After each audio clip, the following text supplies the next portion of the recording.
กรมอุตุนิยมเร็วทกศาสตร์พยากรณ์อากาศวันที่ 12 พฤษภาคม 2025 ว่า ความกดดันต่ำของอากาศร้อน มีกำลังอ่อนยังปกคลุมอยู่ทั่วทุกภาคของประเทศลาว สมทบกับกระแสลมตะวันตกพัดปกคลุมเป็นส่วนใหญ่ ซึ่งจะให้อากาศร้อนหาร้อนเอา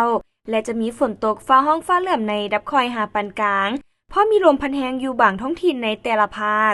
ภาคเหนือด้านตะวันออกแขวงพงษาลี เวียงไซ สำเหนือและเสียงขวาง จะมีฝนตกฟ้าห้องฟ้าเหลื่อมในระดับค่อยหาปานกลาง เพราะมีลมพัดแรงอยู่บางท้องถิ่น หรือนาทีการปกคลุมของฝนเท่ากับ 40% ของภาค อุณหภูมิในระหว่าง 16-31 องศา ภาคเหนือด้านตะวันตกแขวงหลวงน้ำทา บ่อแก้ว อุดมไซ หลวงพระบางและไชยบุรี อากาศร้อนหาร้อนเอา จะมีฝนตกฟ้าห้องฟ้าเหลื่อมในระดับค่อยหาปานกลาง เพราะมีลมพัดแรงอยู่บางท้องถิ่น หรือนาทีการปกคลุมของฝนเท่ากับ 40% ของภาค อุณหภูมิในระหว่าง 20-38 องศา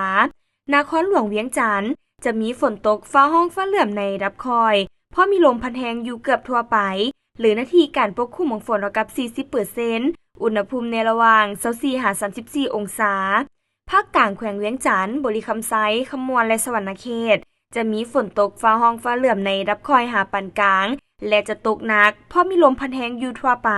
หรือนาทีการปกคลุมของฝนเท่ากับ 40% ของภาค อุณหภูมิในระหว่าง 23-36 องศา แขวงไซสมบูรณ์จะมีฝนตกฟ้าห้องฟ้าเหลื่อมในระดับค่อยหาปานกลาง เพราะมีลมพัดแรงอยู่บางบริเวณ หรือนาทีการปกคลุมของฝนเท่ากับ 40% อุณหภูมิในระหว่าง 19-33 องศา ภาคใต้แขวงสารวัน จำปาสัก เซกอง และอัตตปือ อากาศร้อน จะมีฝนตกฟ้าห้องฟ้าเหลื่อมในระดับค่อยหาปานกลาง เพราะมีลมพัดแรงอยู่บางท้องถิ่น หรือนาทีการปกคลุมของฝนเท่ากับ 50% ของภาค อุณหภูมิในระหว่าง 24-36 องศา